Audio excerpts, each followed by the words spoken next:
Welcome to a new podcast where we're breaking through and breaking it down with a new girl.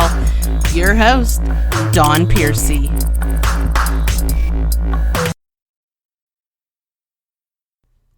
Welcome to a new podcast. My name is Dawn Piercy and I am your host. Today I am bringing you the title holder in the Guinness Book of World Records. He's an author and an actor, and he is a fire breather. Yes, you heard that right. He's a fire breather. And that's what he holds his title in. Colin Kopite Chapman, how are you today? And thank you for being a new guest. I'm really good, and it's a pleasure to be on here, all this way across in England. Yes. United States, of course. I know it's late night where you're at. Tell us about being the title holder, how many balloons did you have to pop? I know you popped a bunch of balloons with breathing fire. Tell us about that.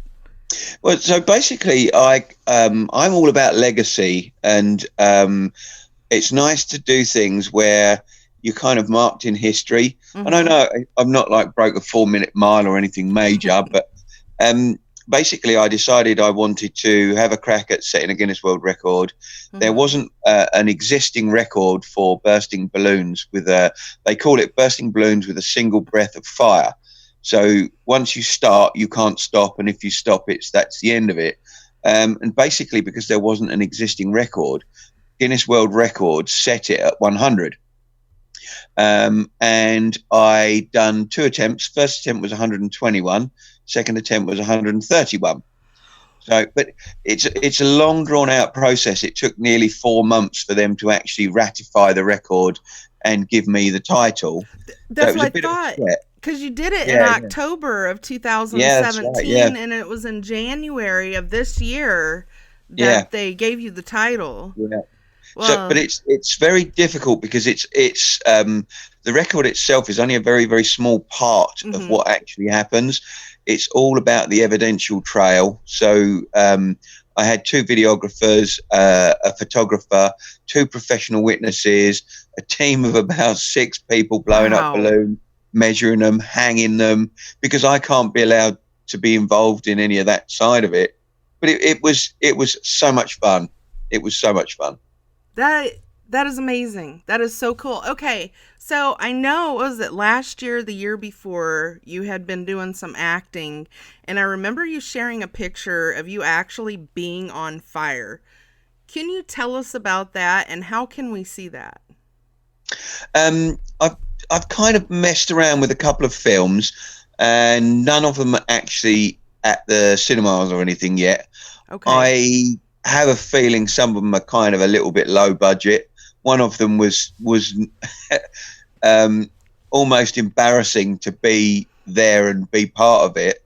But I mean, with the kind of burning myself, I do body burning as well. So it's basically passing a flame across yourself, which I'll do on my head, and because I'm bald, so I can, that's kind of my signature piece. I put 2 lighted ones on my head, and it looks like devil's horns.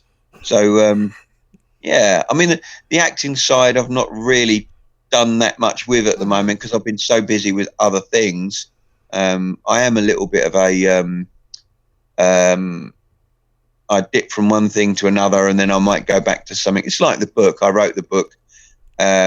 People are desperate for a follow-up, and I've been doing silly things like playing with fire and enjoying myself. Now, I know you've been an author for a while, and you had been with Percy Publishing. Can you tell us about your books and where people can get them? Well, the Percy Publishing thing is somewhat of a sore thumb, and that's one of the reasons why I'm currently not really writing. I self-published. I struggled to get published initially, and then I self-published, and they found me. We changed the title of the book, we reworked it, and it done well. I actually got on a TV program, a reality TV program about dating in the UK, purely and utterly to promote my book. And it worked because I got to number one in my genre. At one point, I was ranked 300 out of 3 million authors in the UK on Amazon. But my publisher didn't pay me a penny. When I complained to Percy Publishing that I hadn't had my royalties and stuff, they kind of fudged me with answers for a couple of months. And in the end, I just went, oh, I've had enough. So I walked away, which is one of the reasons why I'm not really writing at the moment, because I was riding quite a wave at the time. It was really good. And then suddenly it kind of kicked me to the floor.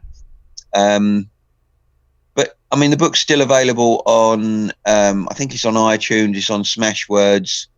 I think it's also on Amazon in its original form of tomfoolery.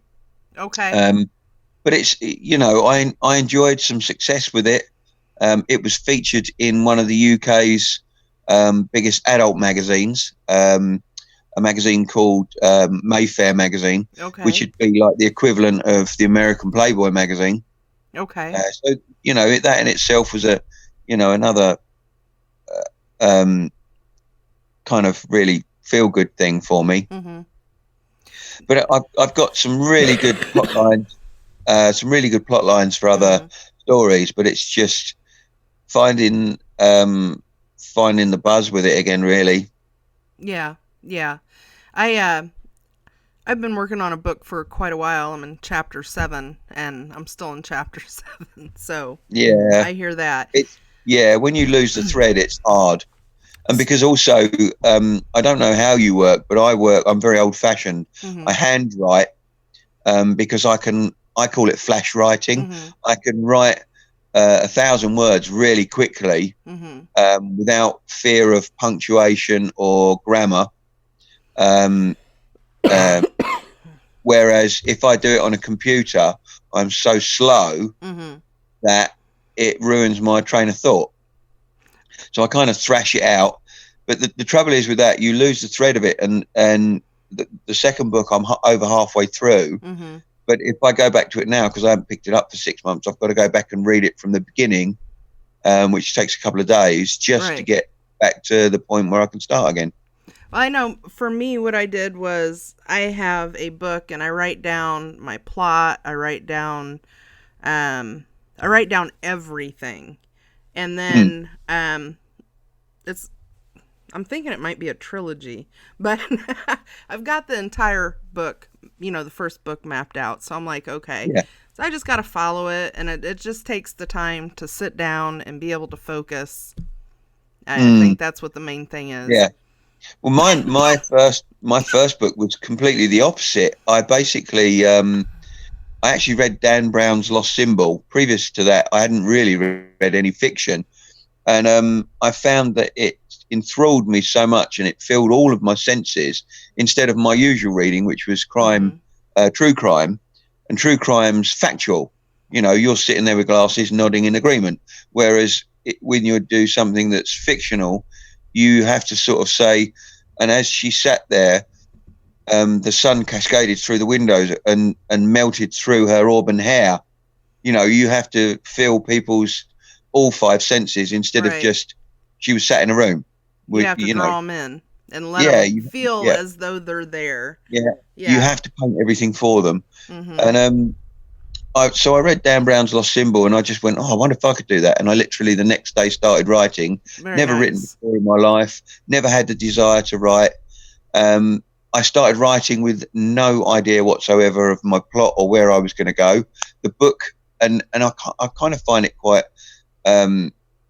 almost poetic in the book took me on the journey rather than me, taking someone else. I feel like it was an adventure for me more than anyone else, but it got some fantastic reviews on Amazon. During my research, of course, we've been friends on social media for I don't know how many years. 3 or 4 years, I would think. Right. Now. So I was doing some research on you, And I was like, where can I find his book? So, and I found a picture of you with Suzanne Collins at the People's Book Prize. Can you tell us exactly about what that is? Well, the People's Book Prize is it's a literary competition in the UK. When I was actually in it, I was we aired live on Sky TV for the results. Right. So it was quite a big thing. It's the People's Book Prize because the people are the voters. It's not, it's not a bench of literary icons or masters that judge you. It's really the people's vote, which is quite nice. The odd thing was, not being a sore loser or anything, I'd got about 50,000 followers on Twitter. The guy that won it had got less than 500. But what we found out after the competition was, bearing in mind that it's a public vote, he was going to all the different literary fairs and things like that, giving a free copy of his book, providing they voted. So he would get them to vote in front of him, then give him a copy of his book, and that was the book that won. But wow, kudos to him for his marketing technique. So, but it was. I felt very honoured to be. It was, it was a good experience. Right. It was a good experience. I was absolutely wetting myself with anxiety when I had to go up on stage, and but it was a good experience, good learning curve. Awesome. I've had some fantastic times. Very nice. With both the book and the fire breathing, it's been good.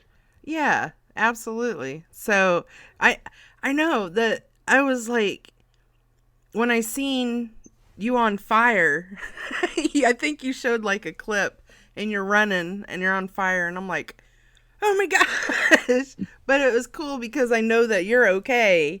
And you had said that you put like a suit on before you.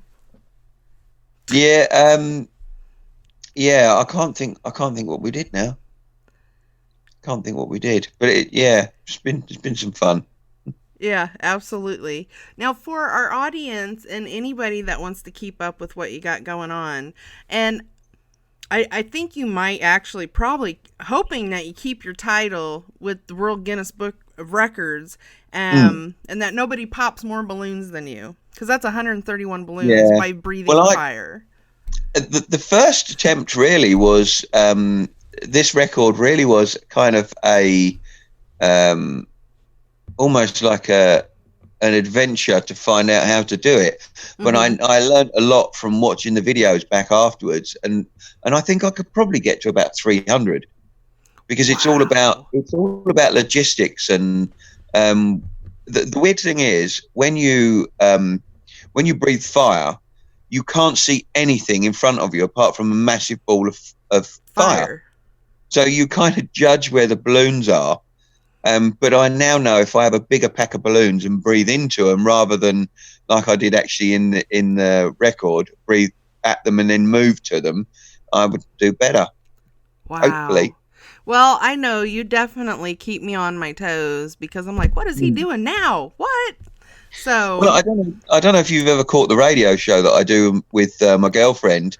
Okay. But we do it's a sex chat, sex news, adult radio station that's hosted by an American platform. Really? Called Demon. Yeah, and we have in excess of 200,000 listeners a month. Wow, that is amazing. What channel is it on, or is it?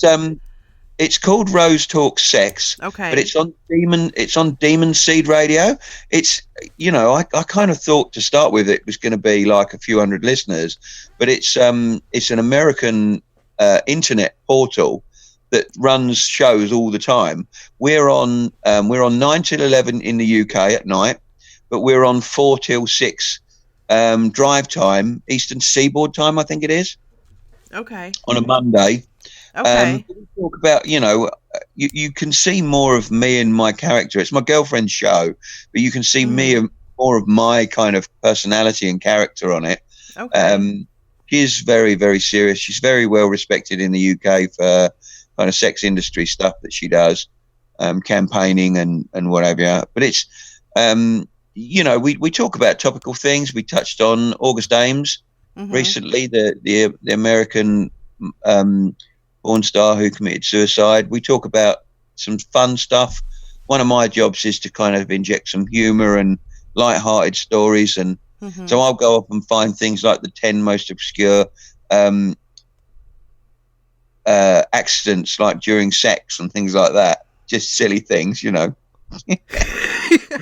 told me my face. Oh, yeah. So for our audience that wants to keep up with you and follow Charlotte and your radio show and everything that you got going on, where can they follow you guys? Well, I'm my biggest platform is probably Twitter. So I'm Colin L. Chapman, author, on Twitter. I've got the Red Dragon, Colin Chapman, aka the Red Dragon, on Facebook. Okay. The radio show is rosetalkssex.com, or you can get it on YouTube. We do a video of each show and upload it every week. So that's on YouTube as well under Rose Talk Sex. Yeah, we're everywhere. Nice. I know that I see you guys going to all these events together and mushroom hunting, and you guys are adorable. You're an adorable couple. Oh, thank you. We have so much fun. We have so much fun. It shows. Yeah. It's good. You got to live. You got to live because we're not here long.